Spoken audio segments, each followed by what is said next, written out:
Hello and welcome to episode 44 of the Curioscast. This week we discuss the Dyatlov Pass Incident.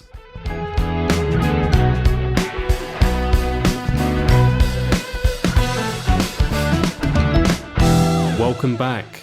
Well, boys. Do you know what the Dyatlov Pass Incident is? No. Not a fucking clue, no. You've not heard of it before? Genuinely not a clue. I don't think so. Maybe it'll ring a bell when you start, maybe if you talk about it, but by name, no. No, I'm not going to talk about it, mate. Okay. And that was episode 44 of the Curioscast.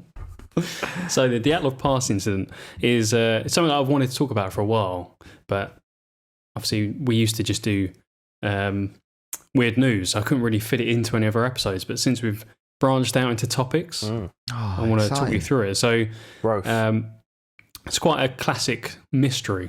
So a lot of our listeners will probably know about it. I'm pretty sure it's been covered on YouTube and probably some other podcasts and stuff like that. So I'll give you a brief run over of it. So the Dyatlov Pass Incident was an event where 9 Russian hikers died mysteriously in the Ural Mountains in Russia in 1959. So yeah, no one knows how they died. They were found dead after a hiking expedition up into this mountain, which was known as the Devil's Mountain. Spooky. So the group itself was a group of experienced hikers. They were students that had decided to go on a hiking trip at the end of one of their, technical years. And they documented their trip through a series of photographs and film.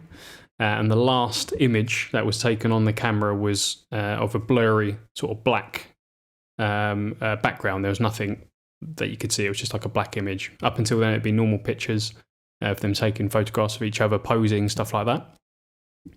So what I'll do, I'll give you a rundown of it. So the group hiked up towards a place called Gora Ortorten. However, one of the group had to turn back because he had rheumatism. So he was the only survivor of the Dyatlov Group. And like I say, diaries and cameras found around their campsite allowed investigators to track the group's route. They arrived on January 31st at the edge of a highland area and began to prepare for climbing.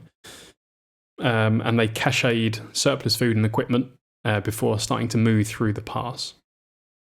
However, they appeared to have lost their way halfway up the pass, and they turned back to try and make camp further down the mountain rather than try to get through the pass in a heavy snowstorm. So, before leaving, Dyatlov, who was the leader of the party, and that's why it's called Dyatlov's Pass. Just real quick before you get completely flowing. Oh yeah. Did I tell you said about caching food? Yeah. Did I tell you about when I was up in Wales and there was that guy? Did I tell you about that? No, I've not seen you since. Yeah. We was up in Wales and we met these young lads that were there, also staying in the van, and they were nice dudes. They were super hyped about being out staying in the van. It was like their first night staying in the van. We were chatting to them, and they were chatting to everyone that came past in the morning. And this guy came past, and he had this big barrel on his back, and I was like, is that just his backpack? And we spoke to him afterwards, and they said he was just some guy that that lives around with his tent or something as well, and he was just going around burying these barrels of food that he would dig up at certain points. I was thinking, we're not that far from a shop. There you go. Made me think of that. Yeah. You want to get him involved if you want to start caching food. Yeah, is it caching or caching? I'd say caching, yeah. And he also said something if there's too much water, they'll sort of rise out of the ground somewhere. One of his mates or someone he knows might call him and be like, well, I see one of your barrels starting to come out of the ground. He's like a weird, fucking squirrel. It's really weird, isn't it? Yeah, it is like a squirrel, like a man squirrel. Also, on the subject of Wales, can you tell us what happened with your van? I told it in you need to listen to episode 42, mate. I was hoping to be the on the podcast where you spoke about that. No. Sorry, mate. If you want to hear Rob's fan story, episode 42 with Luke East. Yeah. Just went live. Well, no, it went live 2 weeks ago. If you're listening to this, in the Curioscast universe, that is quite recent. Yeah. the averages still haven't evened out the first year where it was like one episode a year. So. Yeah. Anyway, back to Dyatlov's Pass. Yes.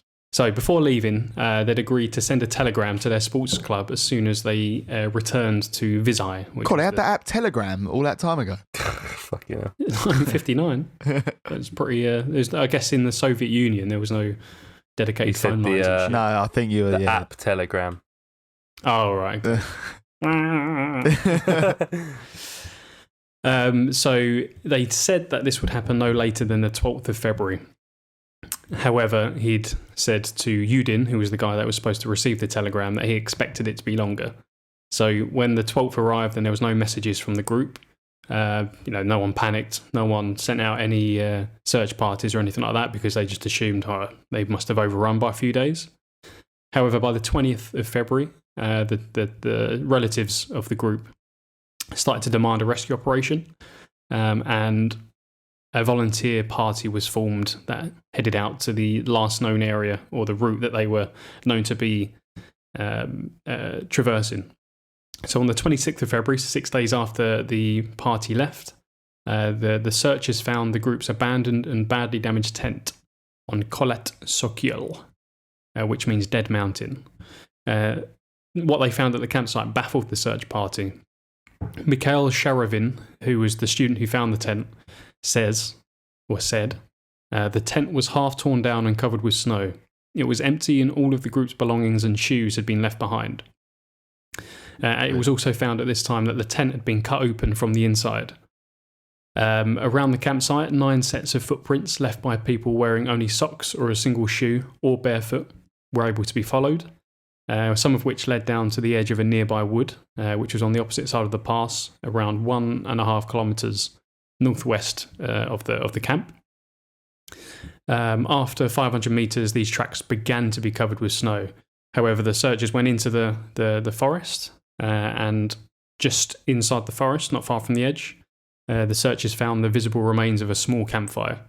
Around this campfire, they found 2 bodies, one of which was, apologies to any Russian listeners, I'm going to probably pronounce these surnames really badly, Krivonychenko and Doroshenko, who were both shoeless and dressed only in their underwear.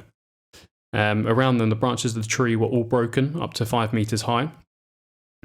And between the pine tree where they were found and the rest of the camp, 3 more bodies were found, of Dyatlov, Kolmogorova and Slobodin, who died in poses suggesting that they were attempting to return to the tent. They were found at distances of 300, 480 and 630 metres from the tree. They didn't find the remaining 4 bodies for another 2 months. They were found under 4 metres of snow in a ravine 75 metres further into the woods from the pine tree where the small campfire were. 3 of the 4 were better dressed than the others, and there were signs that the clothing of some of those who had died first had been removed and worn by some of the others. Any questions so far? I guess could they have just not got like they just died because they got like real cold and like hypothermia? Yeah, and like snow madness, like a thing, Yeah, I think when they get so cold, don't people take their clothes off or something? Like hypodoxia or something, isn't it? Yeah, something and like you go a bit fucking... Yeah. Fucks you up. I feel like... Is it that surprising that when you go through Devil's Path on Dead Man's Mountain or whatever it was called, that you die? Yeah. I mean, it's like a setup, isn't it, really? Yeah. Is this true that there's like... These photos, I'm finding a lot of like photos that are like dead people frozen in the ice, kind of like Everest type stuff. Are they all legit? Like, so there are some a few from films. I'm getting confused with what's of real. The bodies. Yeah, some are from films, I think. But there's one that's like a dude just sort of sat there. But that looks real. Yeah. So there's the one.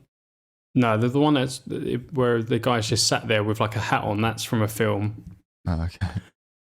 But there are a few. I'll see if I can find the link. Anyway, so the bodies were found. So obviously, that's a fair point. When people get hypothermia, they take their clothes off. They might have been snow blind, so they got lost from the tent. they went out into the snowstorm, couldn't find their way back, and then obviously just died potentially. However, when the bodies were found, a medical examination initially found no injuries that might have led to their deaths, and it was concluded that they had all died of hypothermia. So, following Tom's hypothesis. However, a further examination of the bodies, that when they were brought back to a field hospital, completely changed the sort of suggested narrative. 3 of the hikers had sustained fatal injuries. Sorry. 1 had major skull damage. 2 had major chest fractures, which, according to the doctor that did the second autopsy, the force required to cause such damage would have been extremely high, comparable to that of a car crash.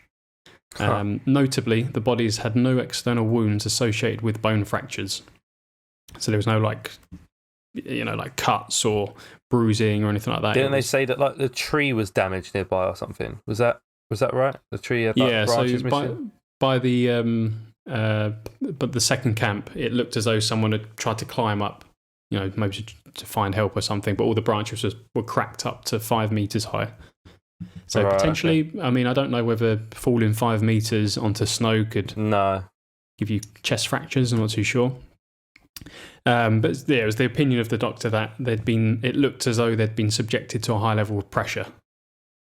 And then the 4 bodies that were found at the bottom of the creek were found in a running stream of water. And they all had soft tissue damage to their head and face. For example, Dubrina was missing her tongue, eyes, part of her lips, as well as facial tissue and a fragment of skull bone. Oh. While Zolotaryov had his eyeballs missing, and Alexander Koletvatov was missing his eyebrows. Weird. The fuck? Is someone making like a Mr. Potato Head of like all these people? Yeah, it's weird. So that sort of put you was pleased with that, wouldn't you, Tom? Yeah. That put to an end the thoughts that it was hypothermia, that and the fact that the tent had been torn open from the inside and the people were naked, pretty much. So initially they thought that the indigenous population might have attacked the party in retaliation. Obviously indigenous people around the world were sort of subjugated and probably weren't faring too well, especially in the Soviet Union, I think. So there was thoughts that they'd come to sort of like some sort of disagreement and they'd murdered them. However, all of the local Mansi people were interrogated, but they eventually indicated that the nature of the deaths did not support this hypothesis, as there was no other footprints. They didn't show any signs of like hand-to-hand struggle or like defensive wounds or anything. So it wasn't the Mansi people that killed them. The fact that the temperature was really low, it was minus 30 degrees, and there was a storm. The dead were only partially dressed. Some had only one shoe, whilst others only wore socks. Some were found wrapped in other parts of clothes that had been cut from those who were already dead. So there was like a mixture of people that had taken clothes from someone else who had already died or potentially already died, and other people were just naked. So yeah, there was no indications of any other people nearby. The tent had been ripped open from the inside. The victims had died 6 to 8 hours after their last meal. And the campsite showed that all of the group members left the campsite on foot. So they weren't dragged away. They weren't, taken against their will. They all left voluntarily. And levels of radiation were found on the clothing of one victim. So abnormal levels of radiation. At the time, this was the official sort of cause of death that was given. At the time, the official conclusion was that the group members had died because of a compelling natural force. Okay. Any ideas what a compelling natural force might refer to? What, like too much snow or like an avalanche or...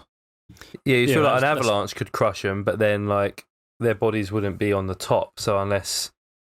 like that Welshman's barrels, they didn't like they rised up, popped up, rose up from the. Or they could have,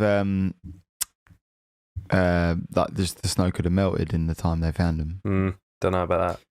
but there were still footprints visible in the snow, so the snow wouldn't have melted. And their tent was there and that. God? Could be God. This was it. So obviously this happened in 1959. Up until 2021, the official conclusion, the official explanation of the Dyatlov Pass incident was that it was caused by a compelling unknown natural force. Sorry, I should say. Compelling unknown natural force. The compelling part's a weird word. Like, that almost means that, like, they done it to themselves, that they were compelled to do it. Or like they were against their will, compelling could be, it was just overpowering. Okay. But that was it. So that was their conclusion for, what's that, like 40, 50, 60 years or whatever.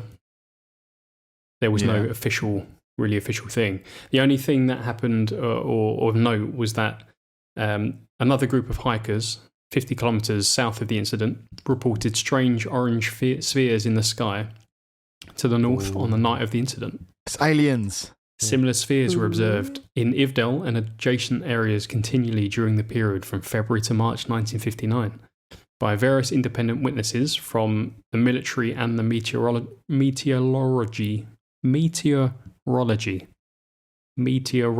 service. These sightings were not noted in the 1959 investigation. However, many of the various witnesses came forward in the following years. And also, someone who attended 5 of the hikers' funerals recalled that their skin had been tanned a deep brown, almost as though they'd got like a suntan, which was, again, attributed maybe to radiation, high levels of radiation.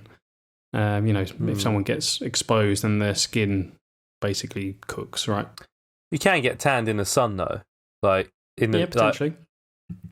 When you're in the snow, like when you go skiing or something, you get a tan. Yeah, right? you do get a tan. Yeah. If they're taking their clothes off and they were outside and their body's just laying there dead, I'm sure they'd get a tan. Yeah, I was going to say, can your body get tan when you're dead? Probably.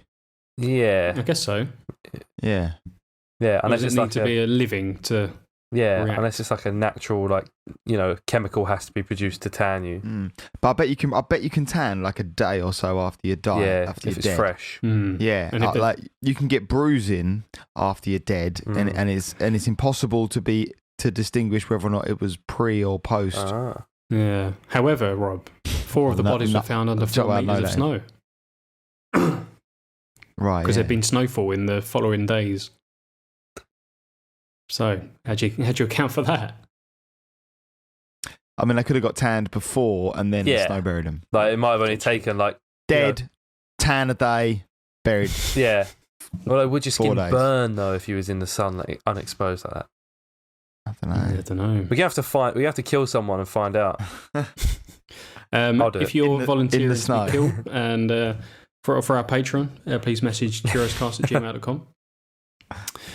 So, like I said before, up until 2021, the official hypothesis was that it was an unknown compelling force. However, the most commonly accepted explanation at the moment is a slab avalanche, which is when a big chunk falls at once rather than like a rolling avalanche. It's just like a big piece of snow falls down. However, there's many things that contradict this theory. One of which, or the biggest thing, is that the location didn't have any obvious signs of an avalanche taking place. An avalanche is quite obvious. It leaves certain patterns and debris distributed over a wide area. All of the bodies were found covered with a very shallow layer of snow. And had there been an avalanche of sufficient strength to sweep away the second party, these bodies would have been swept away as well. So they're saying that the 2 groups that the bodies were found in, the first group were found, they would have been found in the same place or also swept away, buried under 4 feet of snow, if it had been an avalanche. And the tent was still standing. So if there had been an avalanche, even though the tent had been ripped open, it was still there. The campsite was obvious. There was no things covered up or anything like that. Weren't they far from the campsite though? I guess not. what did I say? I think about 500 meters. Oh, okay. So no, 1.5 kilometers. That's quite far. It's quite far. But then why would they leave the tent, be 1.5 kilometers away, and then get caught in an avalanche? Well, I mean, caught being the imperative word there. Like, you don't expect to be in the avalanche. Yeah. But they left without any of their belongings. Yeah, that's weird. Yeah. I mean, especially when they left barefoot. That's really weird. Maybe like a bear got into the tent, or like a creature, and was like, "Rah!" And they were like, "Fuck!" And they all fucking bollocksed out without any shoes on. Yeah. And then an avalanche just happened to happen. Just like a series of unfortunate Or like the events. screaming could have set off an avalanche. Yeah. However, Rob, a bear made it out. Bear's faster. Yeah. And bears used to the snow. Yeah. Bear fast as well, wouldn't it? Yeah. However, Rob, over 100 expeditions to the region have since been held, and none of them have ever reported conditions that may create an avalanche. A study of the area using up-to-date terrain-related physics revealed that the location was exceptionally unlikely for such an avalanche to have occurred. The dangerous conditions found in another nearby area, which was analysed, and that was why this hypothesis was come to. They were observed in April and May when the snowfalls of winter were melting. However, during February, when the incident occurred, these conditions would not have been present. And also, this analysis found that even if there had been a very specific avalanche type, so this slab avalanche, its path would have gone past the tent. The tent had also collapsed from the side, but not in a horizontal direction, as would have been the case if an avalanche had, flattened it. Right. And then the footprint patterns leading away from the tent were inconsistent with someone or a group of 9 people running in panic from either real or imagined danger. All of the footprints leading away from the tent and towards the woods were consistent with individuals walking at a normal pace. So that's what I suppose that's a theory, as it's trying to discount the fact that there was an avalanche. So yeah. I mean, to me, it sounds like there wasn't an avalanche because, like it says, the tent would have been buried. The bodies were found not in like a destroyed area. The trees would have been damaged. Yeah, I know that there was the damage to the tree. Yeah. So far, everything's pointing to God. I've seen you running. But it's still unknown, even though the now the most accepted hypothesis is this avalanche. There's still no real clear evidence. Some people have theorised that it was the stove in the tent. They had like a little stove to keep themselves warm and cook and stuff. Mm-hmm. And it could have been the fumes from the stove. It could have been. Yeah. Never Caused cooked them to like go crazy. or it just fucking caught on fire. So I once, There'd be right? a fire though. yeah, I guess yeah. Well, I once found myself up a mountain in Russia and my stove caught fire. No, more idiotic than that. So I had a camping stove that I'd had a little like gas canister and screw-on camping stove thing. Right, I've got it's like a MXR Pocket Rocket, I think is what the brand is. So it's like you have like a little gas canister that you screw on to to it like that, and then you light it. And I'd had one of these gas canisters I left in my dad's shed for ages, just didn't really think about it. And then I was going away on a trip and I found this gas can. I was like, yeah, it'll be all right. And sort of like a few little rust patches on it. And I thought, yeah, I'm sure it's fine. A little bit of rust on a gas canister, because, what's I going to do? And I guess it was kind of windy where I'd set up my tent. So I was like, I'm going to sort of do it in I had like quite a big tent where we were camping. And I had like an inner tent bit. Mm-hmm. Against my better judgment, I thought, I'm going to cook inside the inner tent. Sure, it'll be fine. Like I've cooked on the stuff like that. It's always fine, right? I lit the fucking thing. Right. So, again, public safety notice. If you've got a gas canister and it's got a bit of rust on it, it will not be okay. The whole thing just instantly caught fire. The thing just went up in flames, and there was like flames everywhere. And I just panicked. Like I had the worst reaction. I didn't know what to do. I just realised like I just like I feel like kicked it maybe. My first reaction was like maybe get it slightly away from the tent. Yeah, like just kicked it, and it was just there. Like it was in a campsite as well, so there was like other tents around, and it was just a ball of fire. Like my whole leg, like as I kicked it, my whole leg basically went up in flames.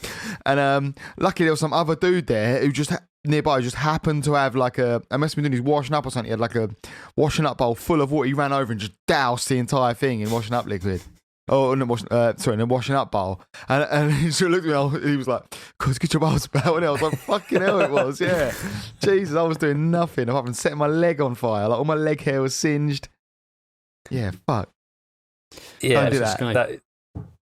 This might have happened to them. Yeah, it might, exactly that. They might have had a rusty. They didn't have a bloke around with a washing up bucket full of water. Exactly. They had lots of snow everywhere, though, didn't they? So they could have boshed it. Yeah, but not snow. inside the tent, though. That's why they all ran out. Yeah. But I guess there's no signs of fire. They would have said signs of fire, surely. That's quite. Yeah, there was no signs of fire, unfortunately. So there was that sort of destroys your argument in one fell swoop, Rob. And I guess at that time there'd be no like carbon monoxide poisoning type worries. Like now it's quite well documented. You know, it always says using a well ventilated area. You know, like whenever you see that, and so they could have been just cracking on in the tent. Yes, that's one of the theories that the carbon monoxide caused them to go a bit crazy. Yeah, didn't we cover this once in like a Reddit? We did a thing where a guy on Reddit was. Yeah, he was going crazy, recording himself. And, yeah. So I guess it does fuck you up. Leak. Yeah. Yeah. However, that doesn't account for the injuries. No, it has to be quite a lot of like. I'm pretty sure you could go away on like a week's worth of camping, cook inside your tent the entire time, and you'd probably be okay. You know, like you need to have a lot of don't try it. Exposure to it. Yeah, maybe don't try it at home. Yeah, yeah. No, but like, I think you need to have a lot of exposure before you go a bit fucked up. Surely. I don't know. I remember reading a book called Alone, and it's written by this Arctic explorer back in like the 30s. He lived in Antarctica and he was doing like meteorological surveys. God, so you read some boring books. No. It's quite an interesting thing because it's him living on his own in Antarctica for, you know, like an Antarctic winter where it's like pitch black, no one there. So he starts to like go a bit crazy and like he talks about his experiences and stuff. But a big part of the book is that he gets carbon monoxide poisoning from the stove that's in his little hut because he can't go outside. So it's like minus 50. Yeah. So his only heat source is this little stove. But the like the pipe or the funnel chimney. It's like it had like a hole in it, so he didn't know. He was like losing his mind over a few days, like starting to imagine shit and like losing his mind basically. And this thing was poisoning him, and he was fucked for like 2 months. He was just laying in his sleeping bag, like his cot, couldn't do anything, almost died. It was only because like his rescue team hadn't heard from him, so they were like, "We just need to drive out into the Antarctica and try and save him in this like shitty little tractor thing." Everyone else almost died trying to save him. But it's like really, really interesting. But what? So like he had a stove that was meant to be venting. Yeah, venting outside, but it had like was a venting hole in inside, like a faulty chimney, I guess.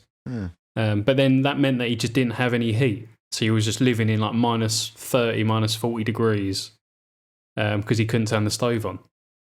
So he knew it was poisoning. So he'd figured it out. Eventually he figured it out, yeah. Eventually he figured out that it was this thing that poisoned him. But by that point he was so weak, he couldn't do anything. He was just like, fucked.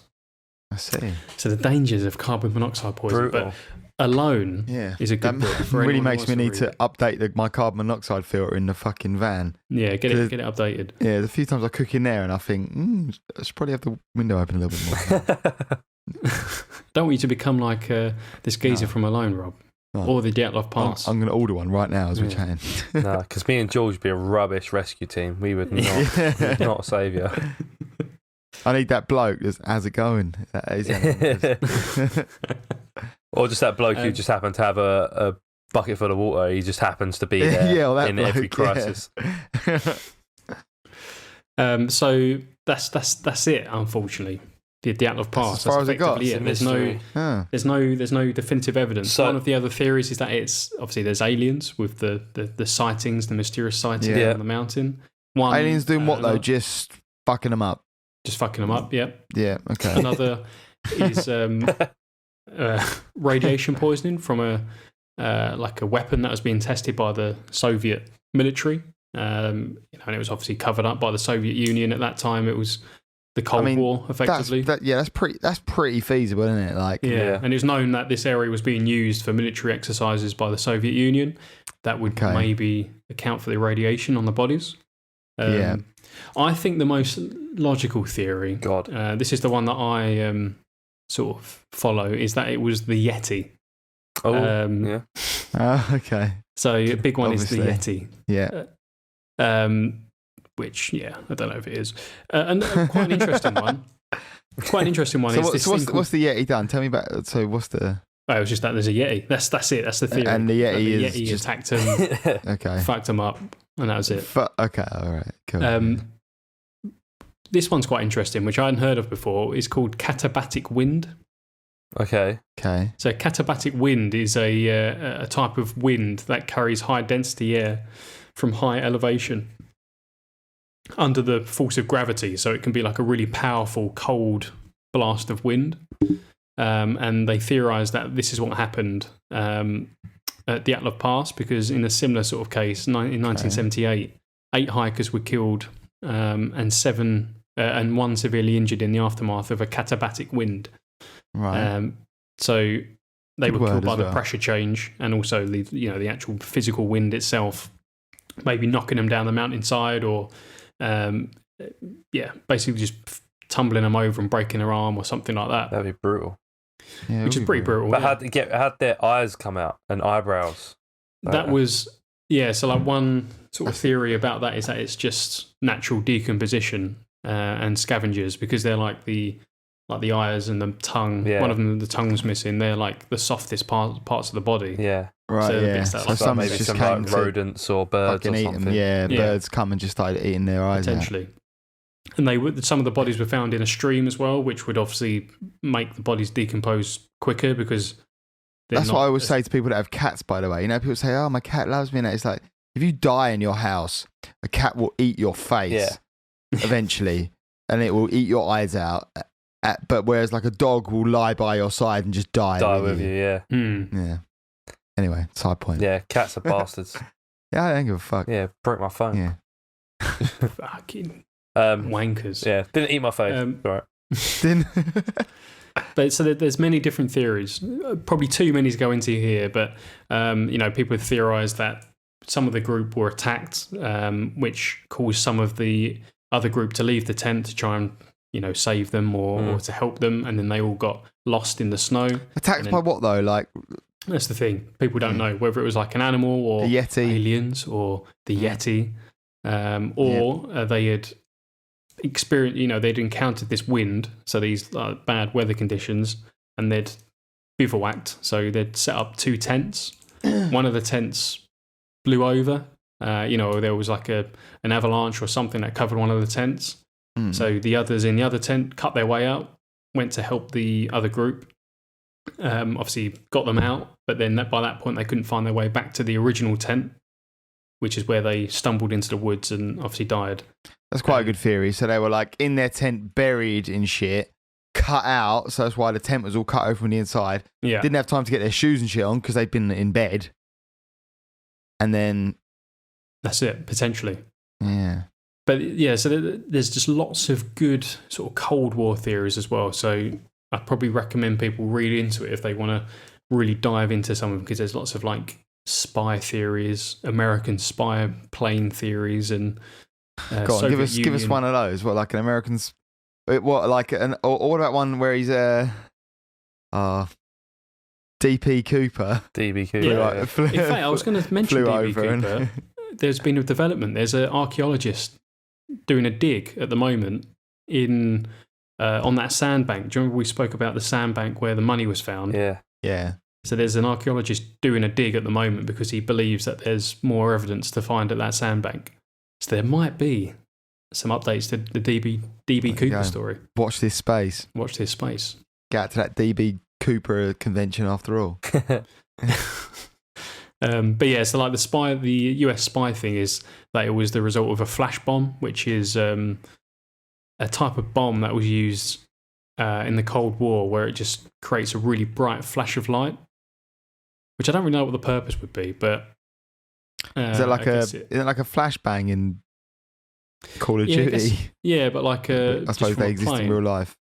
Okay. So I guess I think it was created to allow nighttime photography to take place, like aerial photography. So obviously if a spy plane was flying over the Soviet Union at night and there's a military base, it needs to be able to take a picture. But, in 1959, they didn't have the night vision technology. Right, yeah. So they'd drop a flash bomb and it would obviously explode and light up the whole area for a split second. And then allow them to take a picture, and it would just be, the people on the ground would think that's weird, like lightning or whatever. Pretty cool. And the theory is that this flash bomb was dropped. Obviously, the light, it may have fallen right by where these people just were happened, camping. Yeah, that's a good theory. And either hit them or the force of the flash going off caused the injuries. This completely disorientated them. They didn't know where they were. They didn't know what was going on. Stumbled out into the into the snow, and then died from hypothermia. That's a good theory.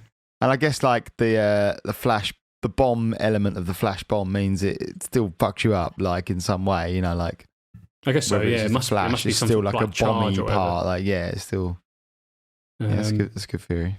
Yeah, it says on the page for flash bombs in 2015, a World War II era flash bomb washed ashore in Florida that had to be detonated by a bomb disposal team. So I guess they have like an explosive charge in there. So yeah, I mean, that's a pretty plausible theory. Yeah. But that's it. It's been one of the most intriguing mysteries. It's like a well-documented one. Lots of different theories. Lots of people speculate what could have happened. I always liked the mystery. When I first read about it, all this sort of stuff, the more recent stuff hadn't been investigated. There's been like an investigation in 2015, another one in 2020, another one in 2021, which is where this avalanche thing has come from. But when I first read about it, it was still just that unknown compelling force, and then the aliens stuff and the the Cold War stuff as well. So it's a really interesting topic to go into, and I can't really do it justice because there's a lot of stuff, there's a lot of content that you can read about. So I thoroughly recommend. It's one of those anyone. That when there's that many theories, you could probably spend a whole hour talking about each different theory and so on and so on. I mean, you could do like a whole series of theory. 5 podcasts. I imagine there's a whole like Reddit subreddits on this. People love mysteries on subreddit, don't they? Yeah, it must be. I'll tell you what they don't love though. My fucking window mystery. No fucker ever replied to that. What was the window mystery? Oh, my mate's window. We just sat there around my mate's house, and the window just cracked. Like bang, just cracked. It made a sound. It's bang. We were like, we like went running out in the street, like, already like fucking throwing something out the window. And the weirdest thing, it was sort of like, I guess it wasn't really. It was sort of when you weren't really supposed to be around each other's houses. It was like sort of mid lockdown. You weren't really supposed to be around. So we were like, is someone like pissed off at that? Is it a neighbour? And there were no, we're looking on the floor. Is there a brick? Is there something? There was nothing. And then we realised the outer window wasn't even broke. Only the inner pane of the double glazing was broke. It's weird. Really weird. And I posted about it on Reddit. Like, I felt like an mysteries thing, and tried to get, but because I looked at a lot of them were kind of mundane mysteries, like that sort of shit. So I thought, okay, people are just asking, I wonder if anyone has any thoughts on this. Yeah. Like, no one said shit. No one even put it on the R Paranormal Reddit thread. Yeah, they might. But on the mysteries thread, why is no one replying to that? The mystery of why my post is being ignored. No one gives a shit. Because there were other ones that I read that were like, some dudes were sat out in a car outside my house, and like loads of people commenting on it. I thought, that's not even it. Yeah. You should put the mystery of the dog driving a car on there. That's not a mystery. I know what happened there. The dog was driving a car. Dog was on a driving lesson. As far as I know, everyone did driving lessons around there. Dog was on a driving lesson. Brilliant. All right, thanks for that, George. That's a good fear. I'm going to be thinking about that for a while. And I'm also never going hiking through the Ural Mountains in minus 30 degree weather. That must be brutal. Like, even now with modern technology and, the best clothing that we've invented for insulation purposes and stuff like even then, going hiking through like minus 30 degrees weather. Nice, right? Fuck that, minus 30 is awful. great. Is that minus 30 degrees Celsius? Yeah. I think when you start getting to the minuses, it's pretty comparable. Yeah, well, we went out in remember you did it was a walk that you done, George. The one, and I told you not to do it. Yeah, you told me not to do it, and I was like, fuck, I'll be all right. I've been out walking before. It was like on the seawall between. It was like on the east coast of Essex. It's like a really exposed, 20-kilometre stretch of on the that seawall. period in like February where it like really snowed. I thought we'll do it then. Like me and a couple of mates went to do it, and Christ, I genuinely thought I was in trouble. Like, and I really didn't wear the right clothing either, which I was disappointed in myself for. And I've got all the right clothing as well. I just didn't really wear it, and so my feet had got wet, and I was so cold. Like I was shaking of cold. Like even still moving. Yeah. We were trying to like do like army jogging eventually because we were like, do like a little like jog just to warm us up. But like we were stopping, and I was shivering, and I was literally genuinely thinking like I'm gonna have to. Who can I call? I was thinking, like, I'll call one of my my flatmate I used to live with, who does a lot of hiking and shit. I was like, he'll understand. I'll have to just tell him, dude, like I'm gonna die. And we got to a point where we were like, do we keep going, or do we turn back? Like, and it was tipping point, and we looked on the map, and it was like to go back was probably like 45 minutes. To keep going was maybe like 3 hours. And I was like, nah. Maybe it was slightly more than that to go back, like an hour or so. But it was just like we hadn't gone, and we'd already been out for like an hour and a half, maybe more. Yeah. But like it was just the way we'd gone, and we'd already detoured a little because it was. And obviously it slowed us right the fuck down. I was like, no way am I continuing. I was like, I may actually die. When Rob said I'm going to do it this Sunday, I was like, you're really sure? Like, you're really sure? Because I did it in like. It was. I can't remember what time of year I did it, but it was like nice weather. It wasn't far off it, but it just wasn't snowing. It was just like this complete difference. Just like really. I remember it being really windy that weekend. And fuck me, it's just exposed. So like, there's no cover for 20 kilometres. Nothing. That was and we started going. I remember starting going like, and it was really snowing as we started, and we were like, oh, this is kind of fun, you know. And we were walking past one bloke, and he goes, you lot are mad, and we were laughing like, ha ha. We're mad, you know. and then it got to the point and I was just like looking at my mates, and I was like, nah, I think I actually really need to bail out. I'm seriously worried, like I'm fucked. I think if we'd have carried on, I may have actually got some sort of hypothermia. Like, I've never been so cold in my life. Burnham on Crouch to St. Peter's on the Wall. That was it. I'd like to do it again. Actually, I'll have to, now that it's summer, I'm sure it's a lovely walk. It's a lovely walk. Any of our listeners, I thoroughly recommend it. Yeah. So, but I don't recommend it. I don't recommend it in a fucking pit of winter. Like probably the worst weather we had all year. Curioscast meet up 10 miles into the walk. We're going to be right in the middle of the two. Come find us. Yeah. I've got an emergency of my own. I've got 2% power left on my Mac at the moment. Shit. So we're gonna have to wrap up, or I need to run and get my charger. Oh, well, let's wrap up. Then you can get your charger. We're wrapped up. Yeah. Oh yeah. Well, that was it, everyone. I hope you enjoyed the Dyatlov Pass incident. I know it was perhaps not the most concise telling of the mystery, but look it up online. There's a really good video on YouTube. If you just search for Dyatlov Pass, then there's a video on YouTube. The guy goes into it quite nicely, so I recommend looking it up. I'll be doing that. Nice one. Cool. Thanks, George. Cheers, George. Peace. Episode 44.